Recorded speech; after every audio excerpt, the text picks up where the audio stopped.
In this video, I'm going to show you how to change recovery email in Yahoo Mail.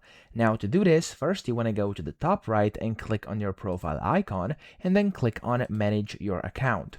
From here, from the account management settings, you then want to go and set up your recovery email or of course change it. So to do this, go to security over here on the left and you can see it's going to say additional emails. So for me over here, I have a recovery email already. So I'm just going to click over here and then you can see it's going to type in, of course, your current recovery email. So to change it, you can just go and delete it by clicking this button over here and then removing it by clicking remove. I actually can't do this because of course I must at least have one.